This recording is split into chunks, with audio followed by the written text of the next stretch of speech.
love Michigan sports. Red Wings, Lions, Tigers, Pistons, Michigan State, and the list goes on. And you love beer. Love beer. Who doesn't? What if we mixed the two together?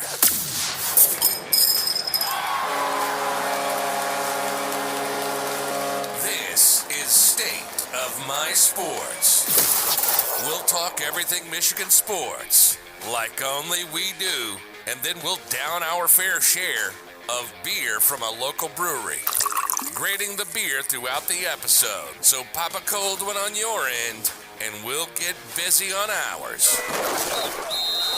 This is the State of My Sports. And this is episode 188, recording live on January 10th, 2023. Tonight, we're going to obviously discuss the Detroit Lions Sunday Night Football win at Lambeau Field. But first, we'll talk about what happened leading into the Sunday night matchup that eliminated the Lions from playoff contention before the game. But they responded nice by eliminating the Packers, which is pretty cool. Eliminated Rodgers as well. Always feel good about that. Sorry, Micah. We'll try to be kind about that. But we're gonna have discussion, right? A good old honest discussion. Good old discussion. I'm good with that. We'll look ahead to the Lions offseason as well as the NFL playoffs and give our predictions. We'll make our picks against the spread in our Betting Hero segment. And, of course, we will – actually, we're not going to drink beer tonight. All right, so you guys want to know something? So I had this beer that we were going to get. It was a variety pack. And I bought this because I thought it was all of us. Oh, yeah. Like tonight. Cool. I thought John was going to be here and then you guys were going to be here. I'm not even done with my intro, but we're not drinking tonight. I'll get into that. Off schedule swimmingly. Roll it back. I cannot do that. I can't go off schedule. You did it to yourself. If you're joining us live on YouTube, Facebook, Twitter, or Twitch, let us know what you're sipping on and give us your thoughts on all of our topics in the chat. I am Sam Waldert. With me today, we have Micah Smith. What's up? Ryan Waldhart. Hello. John is migraining it up. He said he got a migraine, so he wasn't able to join, so hopefully he feels better. He said he was going to get me the picks, but he never got me his picks, so that's not good. What is the difference between a migraine and a headache, and how do you know? Migraine's a type of headache, and it's got something to do with like pressure behind the eyes, I think. Is it? I don't know. People that get migraines know exactly what a migraine is. I don't think I've ever had a migraine. I've always wondered. I don't know the difference. I thought it was just like a really bad headache. Yeah, some people like can't see. They get like blurry vision and all kinds of stuff. Migraine and stuff. Really? Yeah. That's no good. You didn't know that? No. I thought that was just alcohol poisoning. Well, it could be that too. So if you can eliminate one of those options, then usually it's the other one. All right. Jokes aside, John, feel better, buddy. John, feel better. So how was your guys' week? You guys do anything fun? No. Watch the Lions. Yeah, we'll watch We'll get into that. I'm excited to talk about that. Yeah, me too. That was one of the most exciting games. I don't know. It just made the whole state feel good. It really did. It was really, really fun. Yeah. Did you guys watch the national championship or no? No. Why No? would I do that? Did you? What national championship? Yeah. So Georgia won 65. Was it 65? 65-7. Yeah, I think it was 65. I didn't watch it. I thought about it and then I just looked at on my phone. I was like, I'm not even gonna give them my ratings because I'm so angry. Like, I did not want to watch that game. But, like, based on what we know now, 65-7 from Georgia beating TCU, obviously. Does that change your thoughts a little bit about the loss? Or does it just, like, what does it make you feel like Michigan would have done against Georgia? Does it, because I've heard so many sports talk people talk about how, well, Michigan is that far off. You can't even beat TCU, and TCU just did this. Give me a break. It's one. I think it's such a football game. Yeah, it is very. I agree that I think Michigan's built better to compete with a Georgia.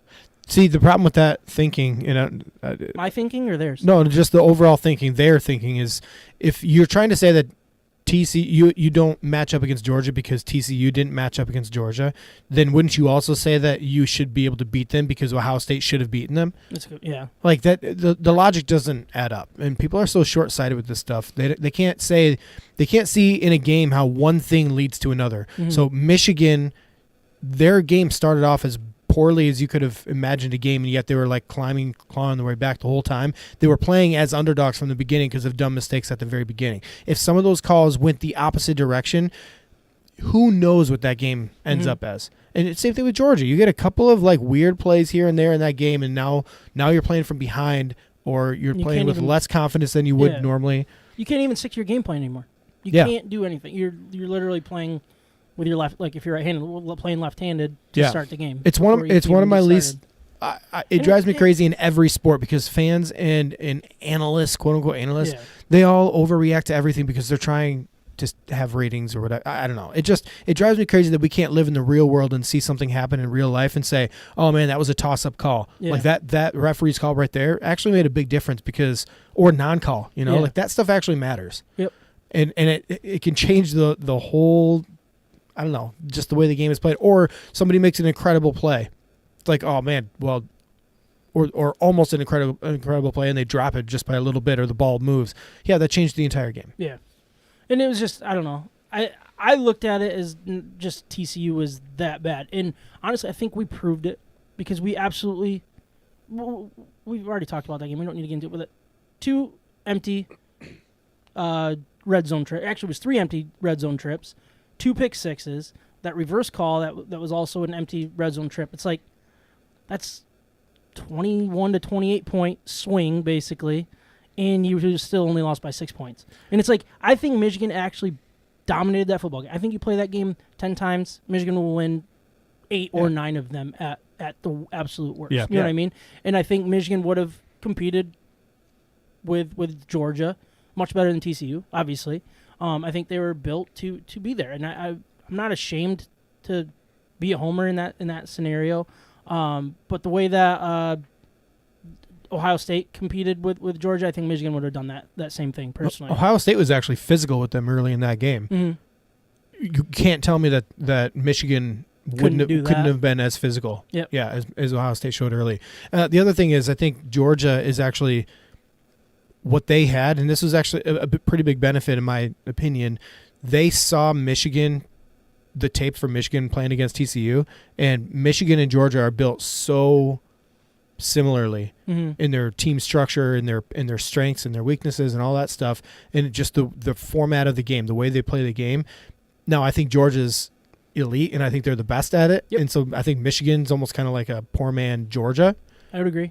So when they had a free game to look at the tape and then game plan according to what they saw. Yeah. So I don't know. I didn't watch it. What I saw in my biggest takeaway is the NCAA is in massive trouble. NCAA football is in one of the worst times I can never remember, and I don't see it getting better anytime soon because you have Georgia. Alabama's going to get it figured out. They're going to be right there with Georgia here soon, and if you want to take that assumption that Michigan's that far away and Ohio State's that far away and can never win a national championship, that's one thing. But you're running out of teams that really can truly win this thing before the season even starts.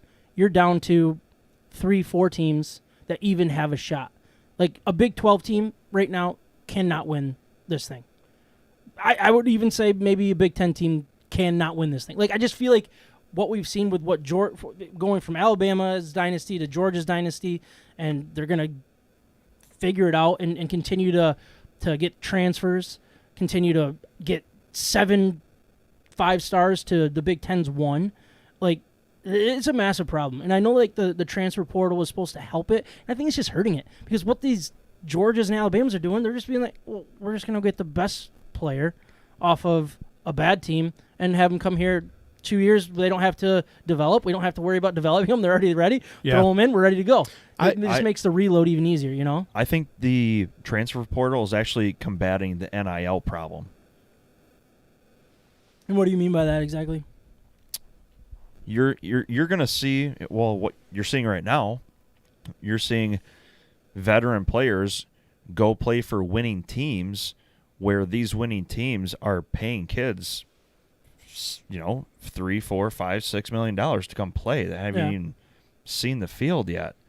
And so it's the transfer portal is kind of leveling out, kind of like the heavy hands of NIL money in Power 5 schools, like Miami. Well, the reason they're there, and I think they're a top 4 class right now. It's because of money. That's, Oregon, money. That's true, but I think both are true because now Alabama can go get the guy that's already a stud, already proven, has his film on, ready for everybody, and he has his choice. Mm-hmm. And where is he going to go? He's going to go to the elite teams where wants to go win an NCAA championship, not necessarily go make some money, because he knows if he can do it there, then the next step is 1 year there, then NFL draft, make your money. Yeah, they've got to have room for him though. That's where Michigan's lack of NIL game has proven strong in the transfer portal. Yeah, I mean, I don't know which guys are they're less coming invested, because of you're saying? NIL. I don't know what players are going where because of NIL. I think that's always the underlying question, like how much are they getting for this transfer. But I don't know. I don't like it. I don't like where it's going, and I don't see it being fixed anytime soon. No, I agree. And it's just. But let's think about this again in a realistic way. Ohio State should have won that game. Ohio State should have beaten Georgia. They should have done it this year. That's the same Ohio State team that got beat up or dominated against Michigan. And let's be clear about that too. They didn't get beat up and dominated by Michigan like people make it sound either. That was a close game in the first half. We survived the first half. We had a good third quarter that turned things around, and then we started dominating the last 2, long runs from Donovan Edwards to seal the game and feel good about ourselves and get in the 40s for points. But that was a competitive game. That's a team that could compete with any team out there, and they proved it against Georgia. That's also something to think about, isn't it? Like how, people that hate Michigan, they look at the TCU game and go, oh, you weren't even close to Georgia. And they just do it by score comparison solely, right? Well, when you watch the way Ohio State competed with Georgia and should have won that game, and then watch what Michigan did earlier to Ohio State on their turf, you didn't tell me Michigan can't compete with Georgia? Right. Mm-hmm. That's a joke. Yeah, another thing that we got to take into consideration is we are on the very tail end of the COVID players that you're getting the Stetson Bennett at 27 years old playing football against 19-year-olds. Right. That's I think it'll happen again next year. I think we're finally getting away from those extra weaning off for quadruple sure. super senior type things. No, we're not actually. We're not? No, Okay, no. that sucks. I mean, Cade McNamara, how many years does he have left? He's got 3, I think. He's got 3 more, yeah. No, he's got two more, I think. I think Because he's got 3 more. He's on the same trajectory as JJ. He's only played 1 year, technically. Right, so JJ's got 3, though. So he's got 3 of eligibility. Oh, okay. So that's how far away we are. We have 3 more years of this. All right, shoot. All right, that's enough NCAA. But Kyle, It's crazy. No, it's Kyle crazy to jumped think about. Did say, sorry, I missed the intro. Why no beer? Okay, so we bought this Bell's pack. Let's see if I can pull it up because it was kind of cool. And I thought it looked really good. So we were going to do our beer segment here, which we were going to do this Hearted, which Tastes great. Hearted beer. It's got it's their IPA variety pack from Bell's. We're going to save it for another time. If it lasts that long, we'll see, because it's going to be in my fridge, so we'll see how long it lasts. But we were going to do that, but none of us are really drinking right now. So I don't know. I don't know if it's just kind of what we're doing. So instead of a beer intro, we're kind of touching bases with all of the other small topics before we get into the Lions. So we're on college football. Let's continue that conversation here, more or less to a Michigan twist here. Blake Corum came out on, was it yesterday that he was on with Rich Eisen? Yes. And said he's coming back. So we at least know our running back's coming back. We still don't know about the coach. So let's focus on Blake Corum, what we know. That's huge for Michigan.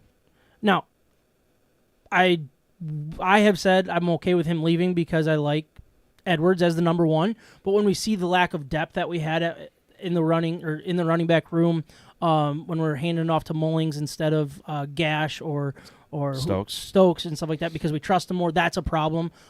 So I like the fact that he's coming back just for the sake of the depth. And it seems like Edwards and Corum kind of, they have a really good relationship, at least on the surface. So I don't think it's going to cause any friction between the two. And it's obviously a good thing for Michigan. I mean, that's kind of where I'm at. It is what it is. I would have been okay with him leaving just because I like Edwards a little bit more, I guess, from a prospect standpoint and NFL body, if you will. But I love the fact that we're getting somebody back that probably should have been at the Heisman ceremony if he didn't get hurt. So What are you guys' thoughts about Corum coming back? It's nothing but good. I mean, as long as, Donovan doesn't decide to go somewhere else, if he, seeks that spotlight. So, I mean, if he decides to stay, which I think he should, and I think he's going to, I don't think he's going to have any problem, kind of back there with Corum, but it is going to be pretty dangerous coming out of that backfield if they both decide to stay and the offensive line, stays in tip-top shape. So, nothing but good. I even heard today that some people are talking about Zinner. He might come back. There's another offensive Hayes lineman. or Keegan? Yeah, they might all come back other than the center, basically is what it sounds like. At least based on what I heard. I didn't see that myself, but it's just what somebody mentioned on the radio. Yeah. So that would be huge. And it sounds like they've already cleaned up in the transfer portal, developed offensive linemen already. So that's good. And if Michigan can be that school that wide receivers come to put up some big numbers, I think that's a good thing. You're not going to get the wide receivers at this point with the way that the play calling's been going. So be running back you, and build that way. I'm okay with it. I think that's how you can compete in the Big Ten, and then I think your quarterback and wide receivers are good enough. So I mean, I like the fact that that's how they're building to play the football. But I also am excited for when we can start throwing the ball around, getting the high-end wide receivers, and kind of get that flashiness, if you will. Yeah. You know what's interesting about that, though? So Donovan Edwards this year was supposed to be like the lightning to Blake Corum. Yeah. Blake Corum was the lightning to Hassan Haskins. So we're only a year removed from Blake Corum being the back out of the backfield that would catch passes and like spread out the field and doing all that stuff. People forget there was a question mark with him going into this season whether or not he was going to be good enough between the tackles. Mm-hmm. Now, I didn't share that concern. I knew what kind of runner he was, especially after seeing how jacked he got in the offseason. But that's what we can expect is, I think, the versatility. If both of them are healthy, man, you can use them in any way. We saw a lot of Blake Corum up the middle and, just how sneaky he is in his moves. We can use him as that spread offense, go out wide, beat the linebacker in the passing game, and you could do it for either one of them. They could both be a slot receiver for Michigan. I really, truly believe that. Yeah, Absolutely. Edwards could do something like that as well. And then the Harbaugh stuff, so it sounds like he had a Zoom meeting interview / type thing with the Broncos. It sounds like a couple other teams have reached out to him as well, so we'll see kind of how that goes. I don't think we need to get into like our anger side of it. I think the most frustrating thing about it is the Broncos obviously is the one that he interviewed with, right? And they're also looking to interview Sean Payton, and they can't interview him for another week and a half, based on what I've heard. So are we going to be sitting here waiting a week and a half to see if Sean Payton wants this job before Harbaugh makes a decision and fully commits to Michigan or something like that? Once again, poor timing. It is. And the fact that we're coming off 2 Big Ten championships and we're struggling to recruit is frustrating. Very frustrating. Not that I think we're ever going to compete with Ohio State and Georgia and Alabama with recruiting, but it should be better than it is. That's the frustrating thing. I agree. And it's hurting. So, I don't know. What are you guys' thoughts on what's going on? Well, it's not good. It's open-ended. It's ridiculous. Like you said, coming off of 2 back-to-back Big Ten championships. I mean, it's I just don't know how you don't put a kibosh on it one way or another. Like, I guess he did last year. I'm going to be back. Yeah, he said he would never explore. Blah, blah, blah. He wouldn't explore the that pros was again. a one-time thing, he said, right? And apparently not. Now, don't you think you can take him at his word right now, what he's going through, where he says, like, I expect to be back in Michigan? He came out and said, like, this time, this year, I expect to be with the team. But you never know what the future holds. Well, yeah, but do you think any of that background stuff that's going on that we obviously don't know about, do you think it impacts what's going on? So Michigan, are they reaching out to Harbaugh and trying to keep him? Are they going to restructure his contract? Because he had to restructure it the opposite way and lose some money and take a pay cut? Well, he restructured it last year, didn't he? Are they going to bring this back long term? Yeah. They're going to compete with the big salaries in NCAA. Are these sanctions that are coming down? Is this going to greatly impact the program? Like, does he want to see this thing through until the sanctions are going to go away, or is there something legitimately that he has to be concerned about that comes to light? I don't know. I'm sure all of that plays into this decision, and he's being coded with his messages. And if he says he expects to be back in Michigan, he probably does, but leaving room for something to happen. Yeah, so he's not Nick Saban and say, I'm not going to be the Alabama coach next year, and then he's the Alabama coach. Doesn't want to do that. Right. Now, another thing that I was just like, and I'm fighting myself on this, because who am I to say he shouldn't be exploring other options?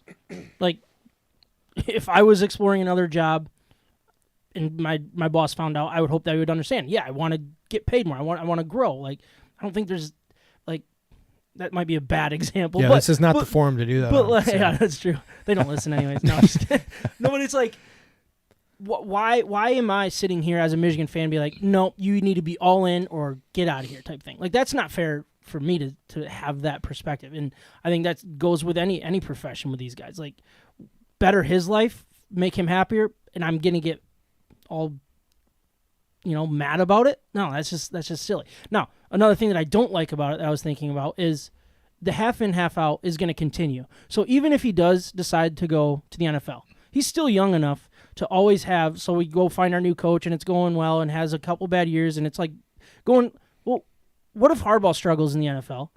In 2 years from now, our new coach has something rolling and now it's like, all right, well, now we get those whispers. Does Harbaugh want to come back? Does Harbaugh this? Like, the half in, half out right now, it's going to continue even if he's in Michigan or he's in the NFL, because there's still that possibility of him to eventually come back to Michigan. And I don't want that either. Like, I want to move. I want to find our Nick Saban that's like, there's no rumors of him going somewhere else. You know what I mean? So, I don't know. It's just something I've been tossing around, but that is what it is, I guess, at this point. Last thing we want to talk about, this is going longer than I thought, but it is what it is, right? No big deal. Detroit Tigers. Don't want to go too deep into it. We haven't talked about them at all, really, since they hired the new president. And he made two, I don't want to say big moves, but two moves that make some noise. So the first one was trading Joe Jimenez. And then the one most recently, I think it was this weekend, he traded Gregory Soto and Cody Clemens. Yep. Now, without diving too deep and getting too nerdy and stuff, as the fans, it really sucks. It's like we already went through this, and we knew we were going to have to go through it again because it was failed so miserably by Avila.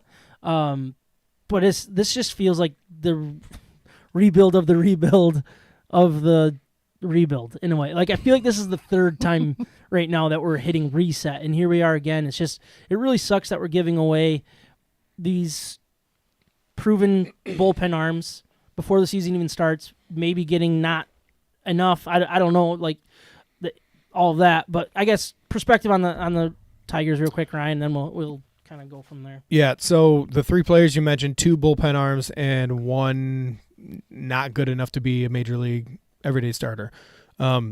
So basically, essentially two bullpen arms for 3 to 4 full-time players that'll impact the game inning after inning after inning, full innings. So that's the difference. And so when we're trying to evaluate this stuff, the teams we're trading with, they might need that arm in the bullpen because it's what's going to bring them, to the next level or compete in the playoffs or whatever. For us, we're not at that point, and we weren't last year. We were kidding ourselves. We had key injuries and everything, but what we did is address some major holes in our team, which is young hitters that are flexible enough and are good enough athletes to play all over the field. And so we don't know what we have yet with Torkelson. Is he going to be a third baseman, first baseman? I think I'd like to try him out at third just to keep him an athlete early on in his career. But we don't know all of the ins and outs of these young guys at this point. Is Riley Green a better right fielder than a center fielder? Maybe. Is he a better left fielder? Maybe. I don't know. But what we need is to get younger, more athletic, and you'll also see a trend. I'm already seeing a trend with this new regime. what they care about with their hitters is dominating the strike zone. So we got rid of pitchers that do not throw strikes on a regular basis. That was important to them to throw strikes, fill up the zone. So some of these pitchers that we also signed in the offseason, Rule 5 draft, guys that we got was mostly that was a left-handed pitcher if I'm remembering correctly, but it high strike zone percentage. So hardly ever walks anybody. So that was really key to him, and a high strikeout rate too. And then the hitters, high walk rates, and then when they do make contact, they have a high percentage of getting hits. Okay. So guys that have really good exit velocity off the bats, but then they win the strike zones. So that's what we saw in from this Giants teams in the past, is they're trying to win the strike zones, and then their team turned around really quickly. Yeah. So that same mentality is coming back to Detroit, and I think it's a good thing. I think it's a no-brainer trade. The best assets that we had on our team coming out of last year are the relievers. Yeah. We're not going to hold on to these guys long term. That's not how you win. That's not how you create a winning franchise, is through the relievers. No. Now, it's great to have relievers, but that's where you had your assets. Sell them off, especially the key guys that are not going to, like Joe Jimenez. I'm sorry, he's 30 years old. Yeah. He's not the young guy that we remember that we're like hoping he turns around. He had a great year statistically. Yeah, one great year statistically. One. Soto, if he was in a real situation where we were going to impact the season, are those walks going to come back and haunt you in the postseason? There's a good chance, yeah. Yeah. Because postseason baseball is different. So you get somebody that's consistently in the zone. Yeah. So I have no problem with it at all. I think the Tigers got better and dramatically better. I really do believe that, because these guys are ready to get their chance. They're all 25, 26, 27 years old. They're ready to go to the next level, and they're fairly high-end prospects. Yeah, and you added quantity. That's the biggest thing, is it looked like our prospect pool was getting very, very small. The quantity of MLB players in the minors and stuff like that was not there. We had none, basically. Mm-hmm. Everybody that was supposed to be up was already up. And like really, there was no chance. Like it was just getting bad, like worse and worse. So you trade one guy, you get 4. You trade another guy, you get 3. Whether they're going to be MLB players or not, you need to fill your teams. You need to get quality players from the bottom up. And whether they're going to be MLB guys or they're going to be everyday AAA guys that just make everybody else better as well, that's a good thing to do. It really is, especially where we are in a rebuild. We're literally hitting reset. We've had 3 out of these trades. The 4 players that I know about out of these trades, 3 of them are guaranteed major league players next year. Like, we got guys that are going to contribute in the majors. Okay. That might not be superstars. They might be role players or I don't know, journeymen eventually or something. But those guys are valuable. Mm-hmm. You need those, and it really is a depth thing. Absolutely. We needed more people, especially the bats, and he's specific. He specifically said in the offseason going into it that we needed a left-handed infielder and we needed a right-handed outfielder and certain things. And you look, these guys that we got, they're really athletic. They can all play outfield. They can all play infield. They can be versatile. They have major league innings at first base, third base, corner outfield position, center field. Like, there's legitimate versatility there. A bunch of Don Kellys. And Don Kelly was good for a good team. It's going to be a long summer, I think, but hey, maybe they'll surprise us. Drinking craft beer, having fun, and talking sports in the state of Michigan. You're listening to State of My Sports. We're not even off the first sheet yet. Oh, boy. What's going on? Oh, boy. Good thing we don't have anything to talk about. All right. So we're going to start with the Detroit Lions. We're going to talk about the Detroit Lions before we get into the game. Like the Detroit Lions game, let's discuss what happened heading into the matchup. Obviously, the important game the Lions fans were keeping an eye on. The Lions needed the Rams to beat or tie the Seattle Seahawks to make the Lions-Packers game a complete win and in. The Seahawks and the refs did everything they could to not allow that to happen. I don't want to dig into that game in particular. We don't need to break it down the way we break down the Lions games and stuff. But the results, that's really the biggest thing. The Seahawks pulled out by the skin of their teeth, 19-16 in overtime after Baker Mayfield underthrew Van Jefferson on a wide open play. And of course, former Lion Quandre Diggs is the one that intercepted it. Seahawks went down and kicked the game-winning 32-yard field goal to basically erase all of the Lions. Well, yes, to erase the Lions' hopes of the playoffs. It was an emotional day. It really was. I didn't watch anything at 1 o'clock because I knew that I was going to be so heavily invested in the. Actually, we did watch a little bit when at my parents', but It was annoying. so heavily invested in this Seahawks Rams game. It's just like, and it was looking good. The Rams were the better team for a lot of that game. Not that they were good or anything, but they had a lead. I think they were up 3 for a really good chunk of that game. And it really was looking like it was gonna land the right way. And then the Rams had multiple opportunities to extend that lead even, and they never did. And Baker Mayfield had a lot to do with that. He didn't play good, and I thought there was some questionable play calling and stuff like that.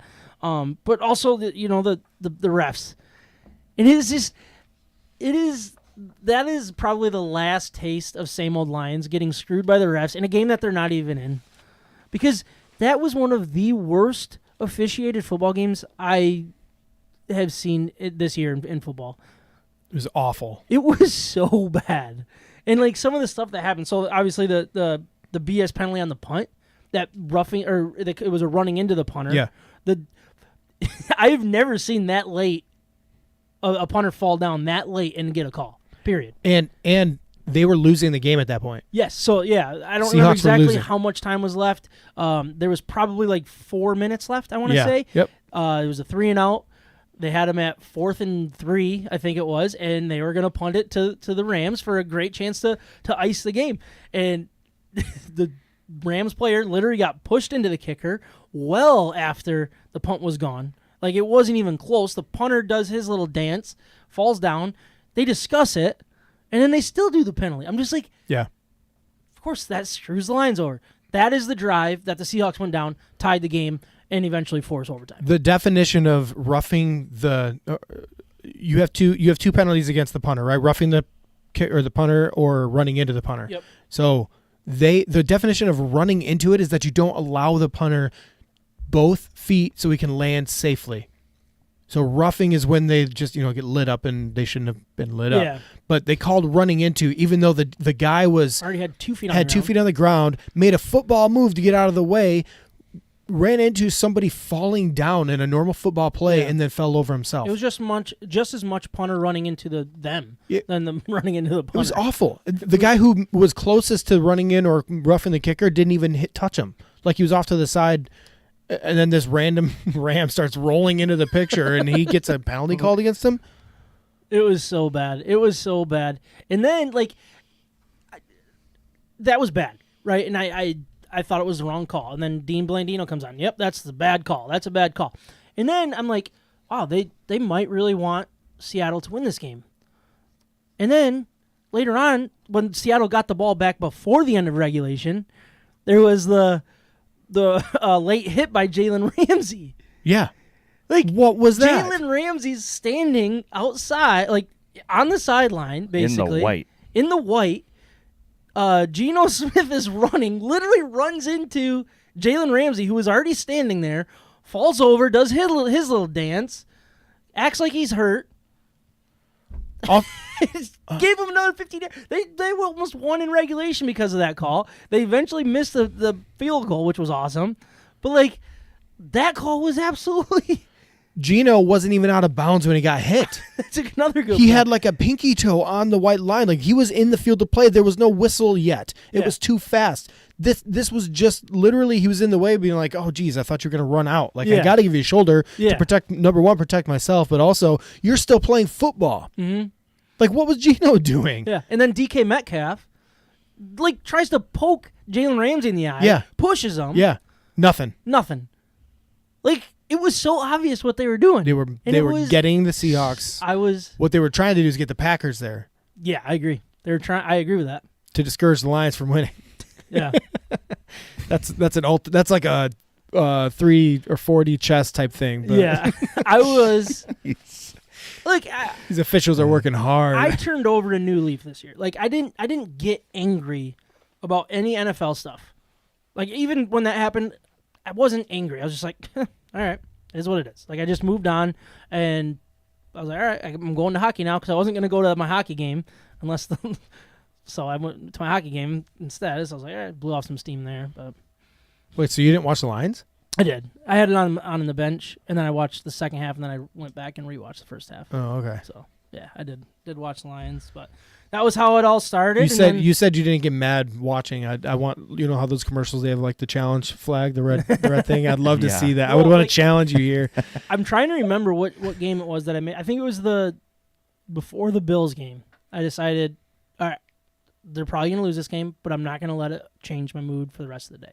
And I made that decision. And honestly, I think I've done a good job with that. Outside of the Michigan game against TCU, that was a rough one to recover from. But I don't know. It's easy to do that when you go 8-2 down the stretch too. So who knows? It feels better. Yeah. So, but I did want to get into the game for the Lions. We wanted it to be the win and get in for both teams. It ended up being just a play-in game for Rodgers and the Packers. So the Lions, as the spoilers, went into Lambeau and beat the Packers 20-16 to eliminate them from playoff contention. The first half was all about the kickers, with Crosby hitting a 22-yarder, 49-yarder, and 48-yarder for the Packers, and then Bagley hit a 32-yarder and missed a 46-yarder. And then, well down 9-3, with 1:16 left, Goff led a very nice drive starting at the Lions' 15-yard line and got down to the Packers' 15-yard line. So from 15-yard line to their 15-yard line for Bagley to kick a comfortable 33-yard field goal. I did want to talk before we move on from that drive and like the field goal. What in the what did we watch with that? What's his name? Rasul Douglas? Yeah. Is he the one that did it? Yeah. So like Lions, strangest thing. First of all, all right. The clock management in that wasn't pretty in my opinion for the Lions, but it ended up working out. They had what was it going to be so it ended up being 33, so it was going to be a 48-yard attempt. Did I do that right? And they're like lined up, and I think was there a timeout? Is that what happened?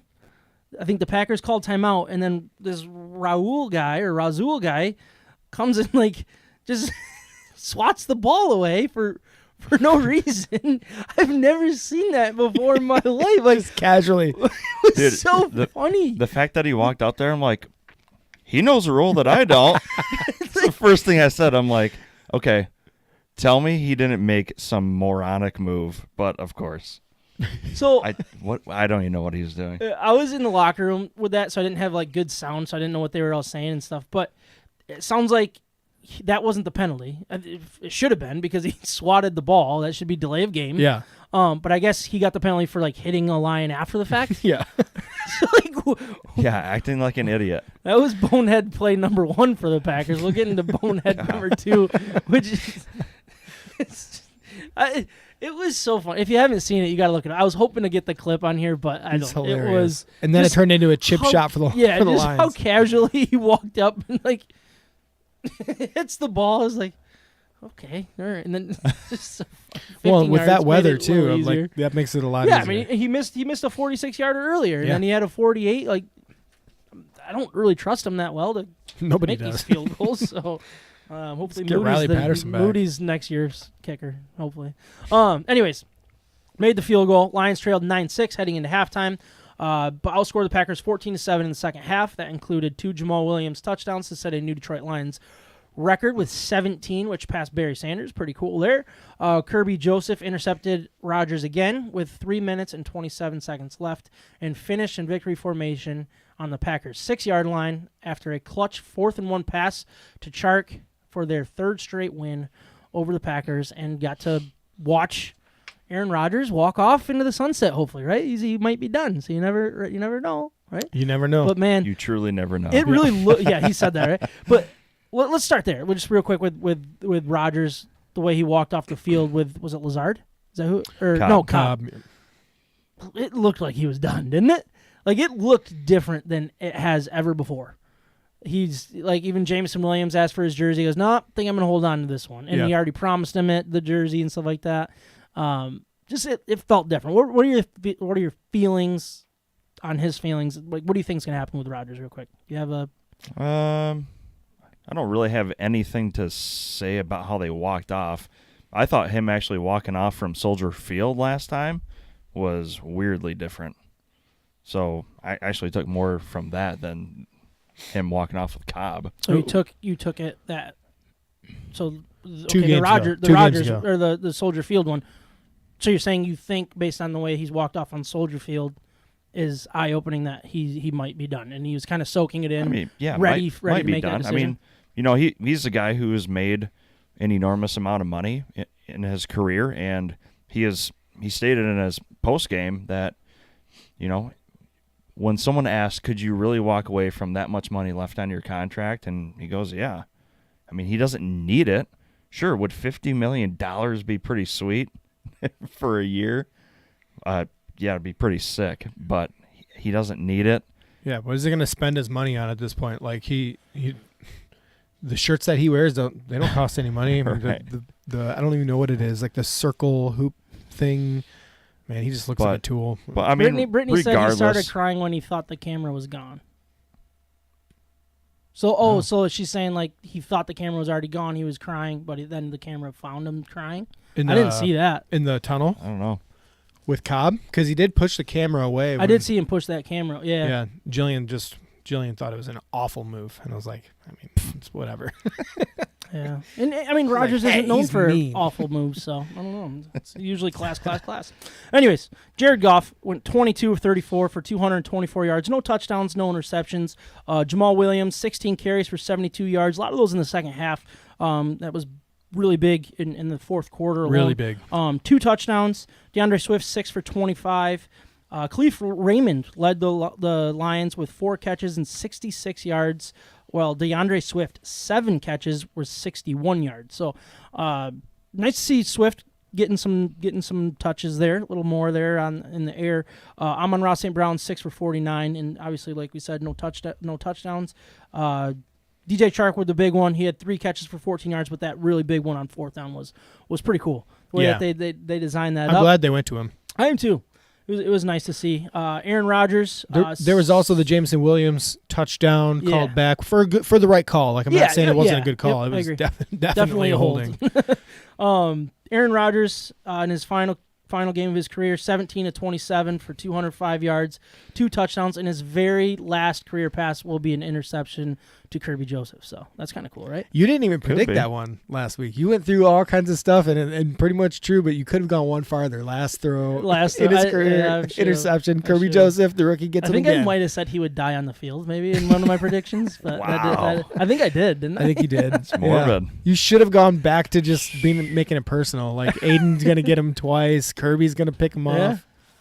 Did I say Aiden would get it? No, I think I'm saying did I'm say just giving you a Aiden recap would. of what happened. Anyways, one thing that I think happened that was interesting was Aaron Jones, A.J. Dillon. That was back-to-back games that they didn't really get big numbers on the ground against Lions. So Aaron Jones, 12 carries for 48 yards. A.J. Dillon, 9 carries for 33 yards. It's not like awful by any means, but not the big name or the big time yards that they are used to getting, I guess. And against the Lions, that's kind of the MO. And I feel like the Lions kind of designed their defensive game plan to kind of like, Rodgers, please just beat us. We want you to be the one to beat us because we can't let your running backs beat us. You can't because that's the way that they are. Like as soon as that running game gets going, you get play action with Rodgers, you get the farther passes and stuff like that. And I thought the way that they shut down the run was a key part of controlling this game, really. I don't think it was one of those games that the Lions lucked out. I don't think it was like, the Lions really dominated that football game in a lot of ways. And I know, the Packers wide receivers let Rodgers down multiple times in that game, and I think that was a big part of it as well. But the Lions, like when you talk about the first interception that Kirby Joseph had that they had to take away because of a hands to the face, which whatever. And then the hold that, it was a hold, but you take 7 points off the board as well. Like the Lions really played a really good football game. Yeah. And it wasn't that the fact that they played spoiler better and they were pulling out all the tricks and stuff like that. It was, they walked into there saying, we are the better team, and we proved it again. That's the way I looked at what the Lions did on Sunday. And you listen to all the national guys and They're just talking about how, the Lions played spoiler, the Lions did this, and no, the Lions were the better team this year. They had the better quarterback this year. Still played spoiler. You should be happy about it. No, I am. I love it. I'm just saying, like, national media looks at it as the Lions played spoiler. That was what it was all about. No, the Lions were the better team. Period. End of story. This season, they were better than the Packers, and it wasn't we're going to go in and play spoiler. It was, no, we're going to go prove that we're the better team this year, and we are the better team. That's the way I looked at it. I thought you've seen a lot of uncharacteristic mistakes from Aaron Rodgers, and also not taking advantage of some moments. And yeah, his receivers let him down here and there. And he definitely said that in his post-game news conference, saying, he blamed his receivers. He said Devontae Adams was greatly missed. Basically, that how are we going to fill his shoes? He's one of the best, which is he is. Yeah, so it's a true statement, which is also kind of throwing your current group of wide receivers under the bus. And like the throw to Romeo Doubs, could it have been better? No, it was a perfect throw. The second one that he dropped. It wasn't even a drop. He didn't know it was there because there was such good coverage. Jerry Jacobs was running stride for stride with him. You couldn't even down the sideline? Down the sideline, yeah. Oh, he knew it was there. Doubs? He couldn't see the ball. The defender head was literally in front of his face. It was so perfect coverage. It was a perfectly thrown ball. Couldn't have been better. I will agree with that.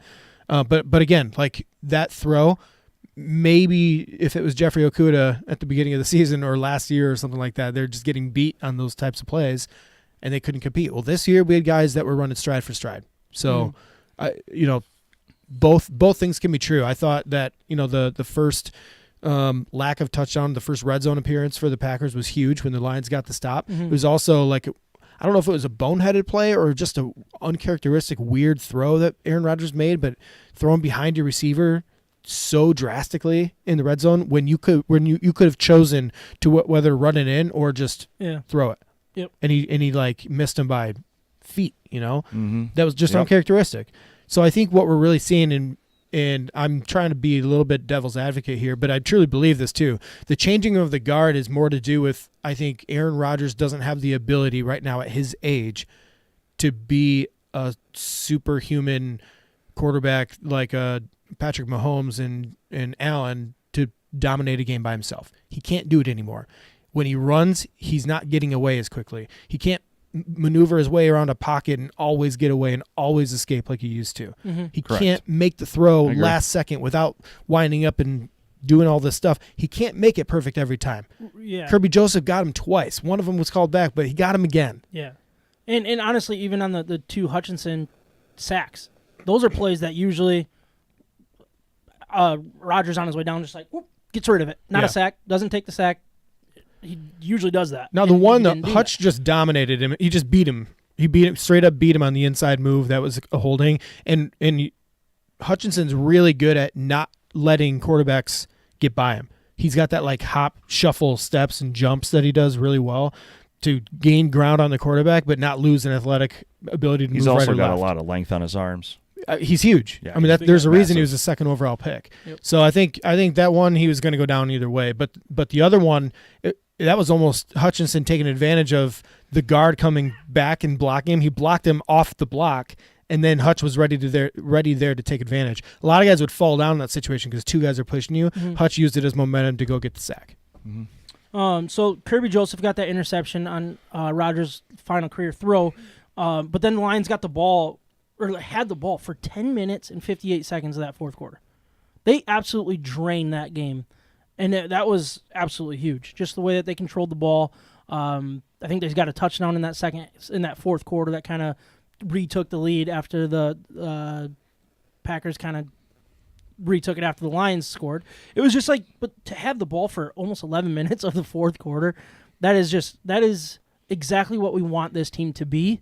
And what we went in talking about them being able to do. It didn't look like they were going to do that in this game. They just wore them out.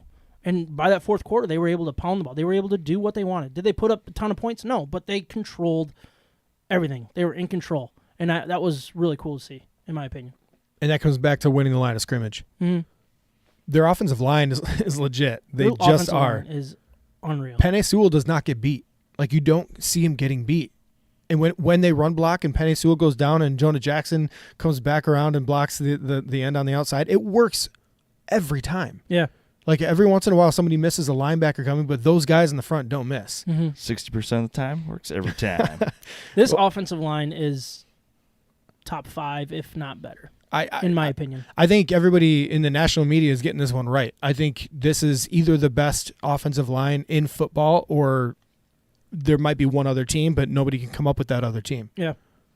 They just don't want to say absolutely number one because it's the Lions. Yeah. No, that's true. And then the final drive, I want to talk about a couple things there. So there was the penalty. So Lions had it on. Well, actually, I think I'm mixing these things up. So the Lions basically needed a first down to win this game. They get down to whatever it was. I think they actually got the first down, and then it was a holding penalty. So it pushed them back to, what was it, 3rd and 22? Does that sound right? 3rd and 17? Second and 22. Second and 22, something around there. And then they did that hook and ladder type play. Quick throw, quick toss. That was awesome. That play call in that moment was really cool because it looked like we were in a point that, all right, they're going to get the ball back now because you don't want to throw the ball downfield to try to get this first down and then stop the clock for them and all that. So it was a quick throw to St. Brown. Yep. And then he quickly tossed it back to Swift, and then Swift just, boom, took off. You had Sewell downfield just lighting guys up. Like, it was such a well-designed play. It's a great design play, man. And then they got to make it 2nd and 1. Or 3rd and 1. 2nd and 1. Third and 1. 2nd and 1. So that was because it was 2nd and 1. Because that's when they tried to jump off sides to give the Lions the free first down.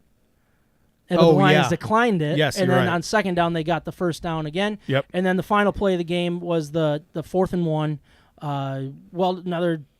They kind of rushed up. They saw a little confusion, snapped it quick throw to Shark. And it was so fun. And I was jumping up and down. By the time that game was going, I didn't care anymore what happened that we were going to miss the playoffs. It was, I want to win this game so bad. And I'm so glad that the Lions wanted to too. Yeah. Because that could have been really deflating for a team. And the fact that they did it did it against a team that wanted to make the playoffs, had the opportunity to make the playoffs, thought they were going to make the playoffs. It was almost written in stone according to some of the media people. And I think the Lions heard it. They talked about it. They made a montage about it and showed it to the players, and they were ready. And it was fun. And I love the fact that they can do it to my least favorite team. I love it. We didn't make the playoffs, but that was the playoff game. Oh, it was huge. It was we got them twice. Yeah, it's we're the reason. But we're the reason. We're the problem twice for the Packers this year. Yeah, we are the reason they did not make the playoffs. You can say all you want about what happened early on in the year. They had 2 opportunities to beat us. The first one, it was like, well, I mean, Aaron Rodgers is never going to have another game dud. like that. Yeah, like all those guys. I mean, 3 interceptions all against rookies on Detroit. Same old Lions. Like, it's not going to happen again. And this time it was more convincing. It was. And I'm not even saying we dominated the game because it was a competitive game. It was a competitive game, yeah. But we had every opportunity in the world. This is why it feels so good. We had every opportunity in the world to turn it into a same old Lions moment and then say, well, it didn't matter because of the playoff situation. We get a better draft pick, and we could have all fallen into that same trap. But it mattered to them on the field, and they didn't give up, just like they didn't when they were 1-6. I mean, the unsung hero of this game is Isaiah Buggs. He had a great game. Dominated the line of scrimmage throughout, and the Packers did dominate the ball early on the ground. They just weren't getting anywhere quickly, and they lost patience. Elliott, they were getting 3 and 4 yards apiece every single run, but they lost patience with it, and it changed the game plan a little bit. That's credit to the Lions. Because Packers tried to dominate that ball, the game on the ground like Carolina did. They couldn't do it because the Lions adjusted. They were ready. They put those big guys out early on in the first, second down. Isaiah Buggs was out there a lot this game. It was awesome. So, look, I mean, I basically already talked about that.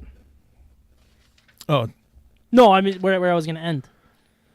So, do you want to talk more about the game? Well, I think it's so exciting that, with the turnaround, and maybe we're going to get more into like a season thing. Season recap. Yeah, it's on the show sheet. Next one? Yeah. Okay. I'm just excited for the fact that our young players that are making a legitimate difference in the turnaround of the team are all rookies. Yeah. They're second-year guys, third year maybe. But, I mean, this is a young core. It is. It is. So let's get into our season recap. The Detroit Lions started the season 1-6, losing 3 of the first 4 games by 3 points, by 3 points. Can I just interrupt real quick? Yeah. So I was really looking forward to the Packers conversation because I really wanted to know more of your perspective, Micah, and how this game plays out. Like, what was going through your head as the game was being played? Were you confident that your team was going to pull through? Because they always do, especially against the Lions. No, I didn't have confidence. I mean, before the game started, this was a straight up matchup like you started, at the beginning of the season. 0s on the board. That's how I felt. Yeah.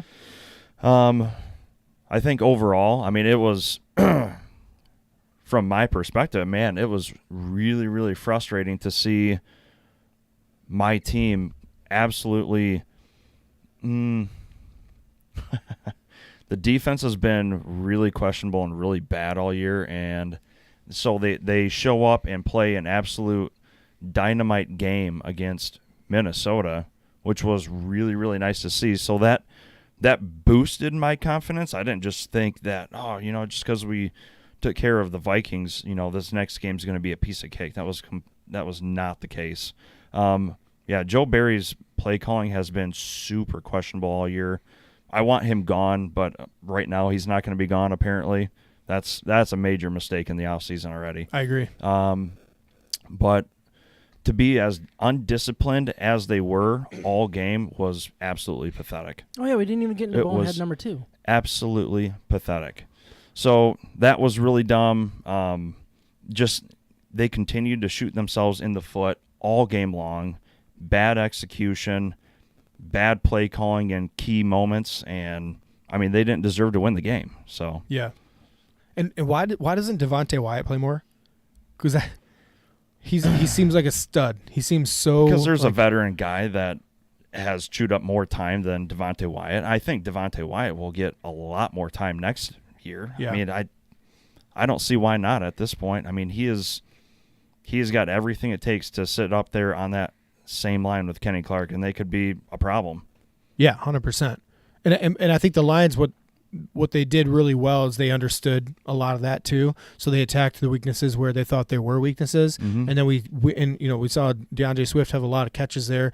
Khalif Raymond led the team in receiving. They didn't attack these corners. They didn't waste their time attacking the schemes that didn't work for Justin Jefferson and hadn't been working in a long time against the Packers. Right. Not that they're a great defense, like you said, but they did have strengths. And Lions did a good job of taking those strengths away or just attacking it in a different way. Absolutely. But bonehead number 2. Quay Walker. What an idiot. Pushing a trainer. After what happened on Monday and the trainer's like being praised for saving a life and stuff, and he's going to push a trainer that's trying to get to DeAndre Swift. Like, it's just stupid. It was so dumb. And I guess he's done it before.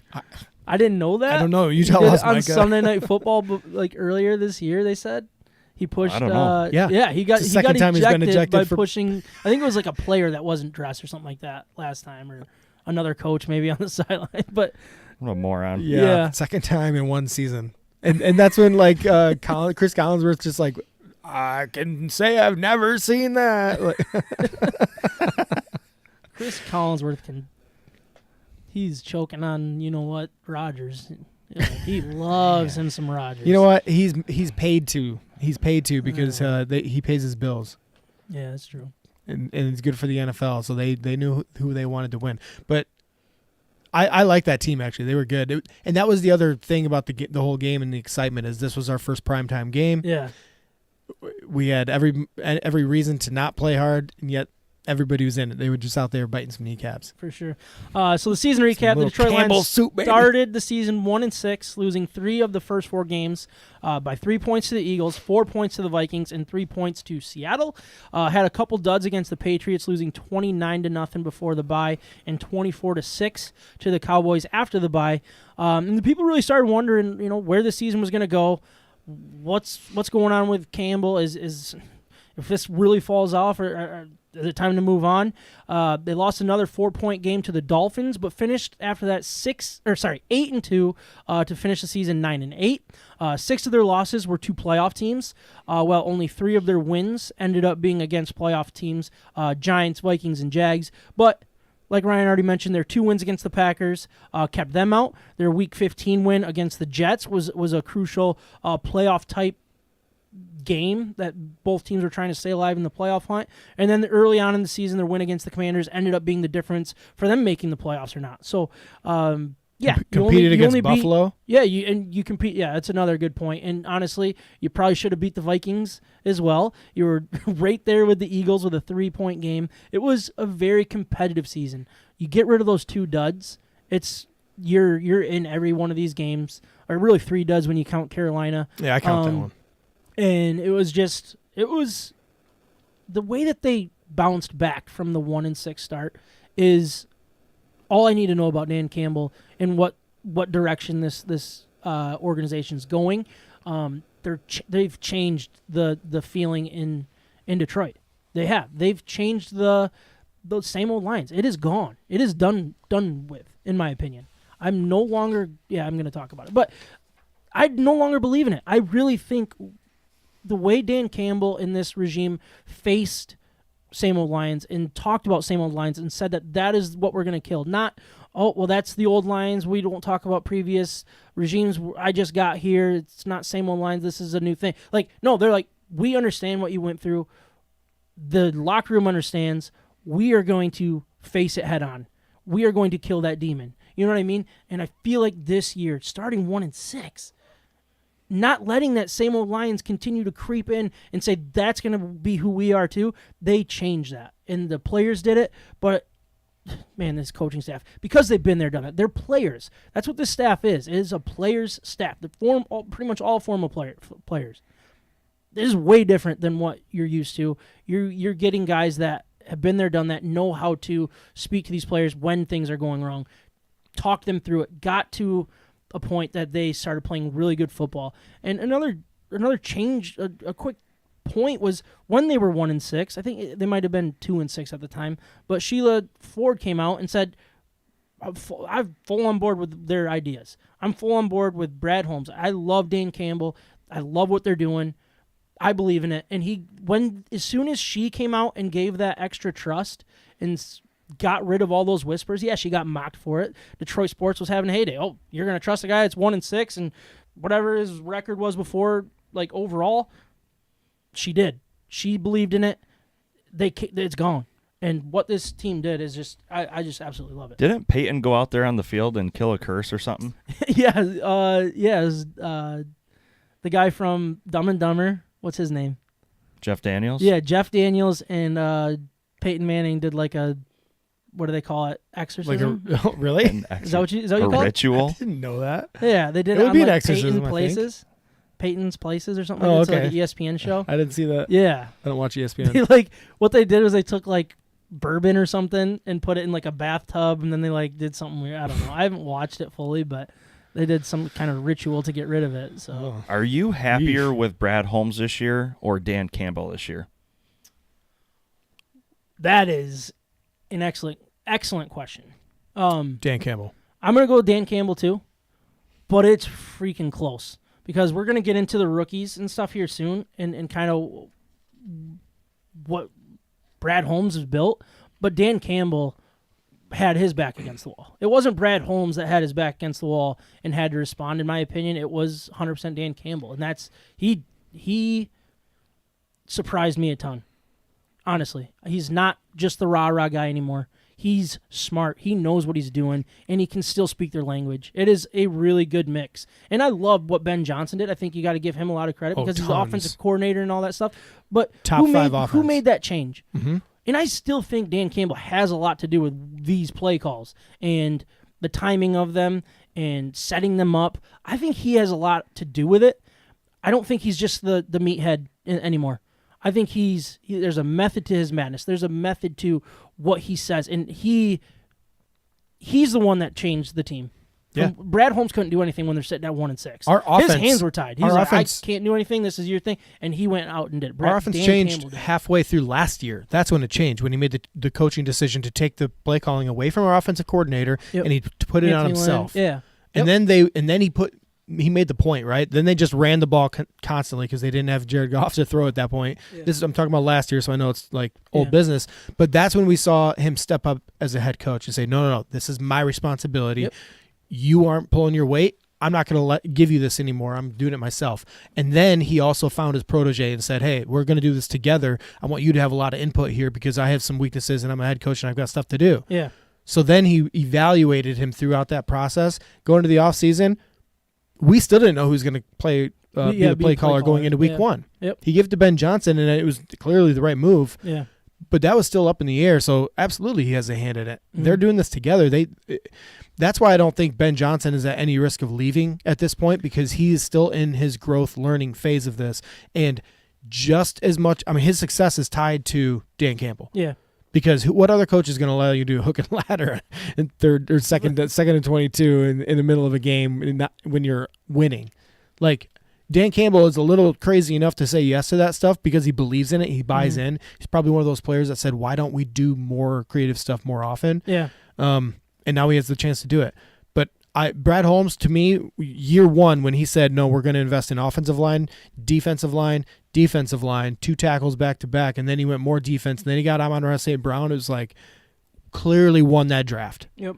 And then he was consistent through this year. Brad Holmes, I have trust in what he's doing. Yeah. But Dan Campbell put it together on the field, and he quieted some people down for his on the field decision making, time of possession, all that kind of stuff. He silenced a lot of people second half. Preseason odds there to win the Super Bowl, they were plus 15,000.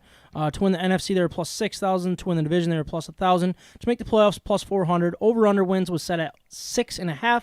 Obviously, they went over that, so pretty cool there. I did want to have some comparison here from 2021 to 2022. So the one that really stood out to me was third down conversions. Last year, they were 74 out of 213. This year, they were 86 out of 211. So much improvement there. Pretty solid. Total offensive yards, 5,484 to 6,460, almost 1,000 yards more from season to season. That's awesome. A lot of that. Total rushing, they went up about 300 or so, 1,800 to 2,200 almost. So that's pretty good. Rushing yards per play went up by a point 1, so nothing crazy. But when you're running the ball a little bit more, that'll happen. A lot of 1-yard runs too. I feel like because of the touchdowns. When you're getting Jamal Williams at 1-yard runs, that'll hurt your average a little bit. Sacks went down from 36 to 24. Sorry, like Goff getting sacked, the quarterback getting sacked. Yeah. And then the sacks went up on the other side of the ball, 39 this year to the 30 last year. So that's also a huge step in the right direction. Turnover ratio was -4 last year, +7 is how they finished this year. So pretty cool. Is there any number that really stands out to you that's like tells you what it is, or is it basically just the offense going up 1,000 yards almost over the course of a season? That's kind of the biggest difference, if you will, from last year to this year. Turnover ratio is huge. It is, yeah. That's a big deal. Yeah, for sure. +7. That's a good point, because we had that streak in the middle of the season that was leading all of football for most consecutive games of getting a takeaway. I don't know. I think it's third down conversion definitely was way better this year, so we kept those drives alive. Kept the ball in our hands. And I think that our some of these team stats over the course of a season don't reflect when we started winning. So we had the worst defense in the NFL by a mile in the first half of the season, and then we climbed all the way back up. I think we finished like 20th in overall defense. No.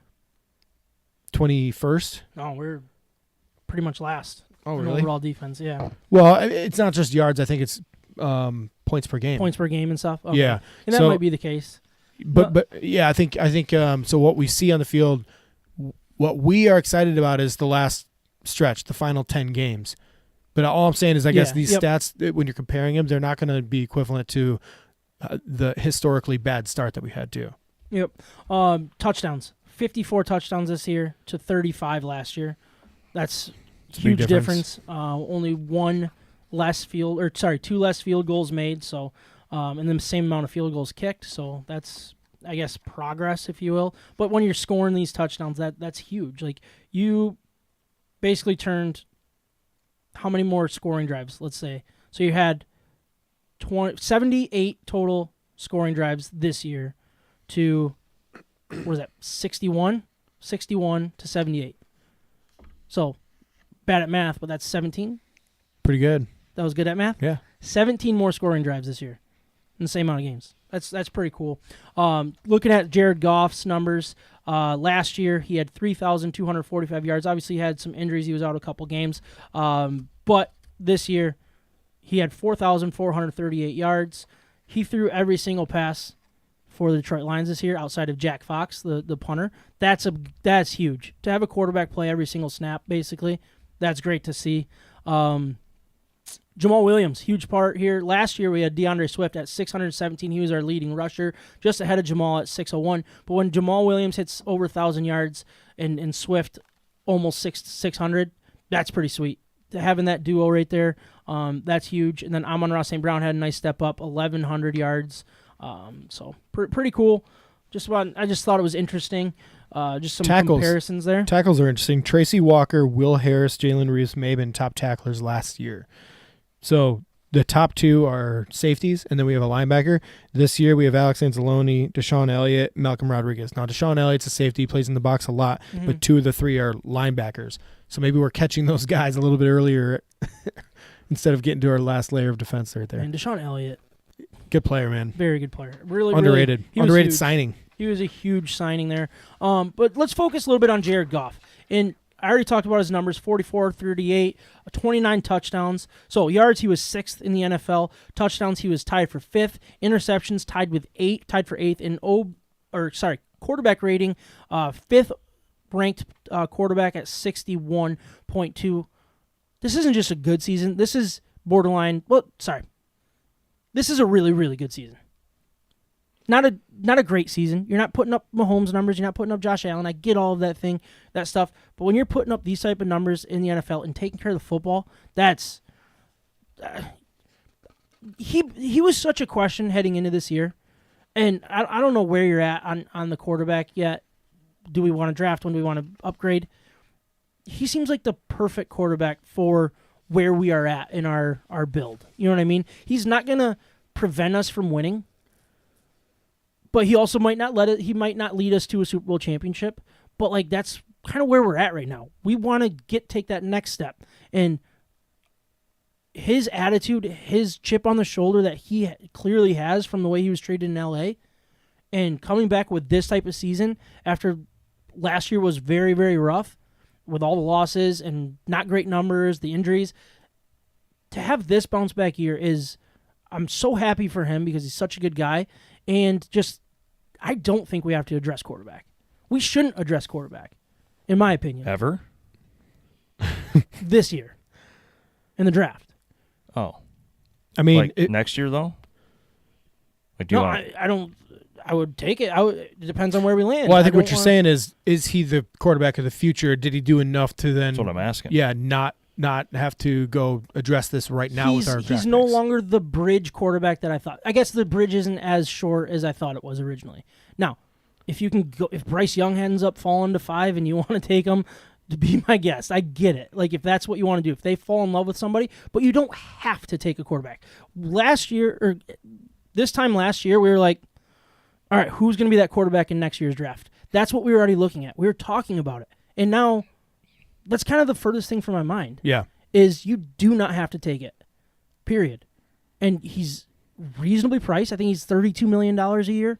You have him locked up for obviously next year and the year after, I believe. And you can also rework it. And he's never going to get the massive $50 million that we're seeing these star quarterbacks demand right now. So he's paid for what he's worth, and he's worth more on this team than he is anywhere else, in my opinion. This team's built for him. These in stats my are opinion. surprising me. So 6 overall. That means there are 5 quarterbacks that threw for more yards.